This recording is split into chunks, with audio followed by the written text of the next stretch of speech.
alamat ng lansones. Noong unang panahon, sa isang bayan sa Laguna ay matatagpuan ang isang uri ng puno na may bilugang hugis ang bunga. Sa panahon ng tagbunga, kahit nahitik sa bilugang bunga ang nasabing puno, ay walang sinuman ang nangangahas na lapitan o kainin ito. Sa likod ng tila ba masarap na anyo ng bunga nito ay nakakubli ang matindi at maaaring nakamamatay na lason. Nagsimulang katakutan at pag-usapan ang puno ng lason nang may isang manlalakbay ang nagpahinga sa ilalim ng puno na may nakakalasong bunga. Marahil dahil sa pagod, gutom at kaaya-ayang kaanyuan ng bunga ay pumitas ang manlalakbay ng bunga ng puno upang kainin. Huli na nang makita upang pigilan ng mga taong bayan ang manlalakbay sa pagkain nito ng nasabing bunga. Bumula ang bibig ng manlalakbay at nangisay ito matapos makain ang nakalalasong bunga. Maliban sa nasabing nakalalasong puno ay marami pang ibang namumungang puno at halaman ang matatagpuan sa bayan. Sa isang bibihirang pagkakataon ay tinamaan ng isang matinding tagtuyot ang bayan. Nangamatay ang mga tanim na kanilang inaasahang magbibigay sa kanila ng makakain, lingid sa isa.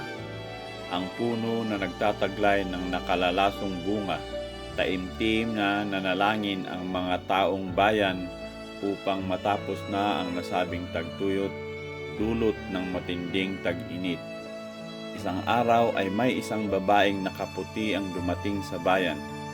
Kakatuwa ang babaeng ito dahil ito ay pakantapang tinungo ang lugar kung saan matatagpuan ang punong namumunga ng bungang may lason. Sinubukang pigilan ng ilang nakatatanda ang babae, ngunit tila ba hindi sila narinig nito at patuloy lamang sa maligayang pag-awit nito at nagsimulang pitasin ang bunga ng puno. Nagimbal ang mga taong nasaksihan ang pagkain ng babae sa nakalalasong bunga ng puno sa kabila ng kanilang pagbabala dito. Inasahan na ng mga taong bayan na anumang oras ay babagsak ito, ngunit nakailang bunga na itong nakakain ay wala pa ring nangyayari. Sa halip ay sarap na sarap pa ito sa pagkain. Marahil sa pagtaka at gutom ay nagsimulang lumapit ang mga kabataan sa babae. Tinanong ng babae ang mga lumapit na bata kung bakit tila ba hindi nagagalaw ang mga masasarap na prutas ng nasabing puno.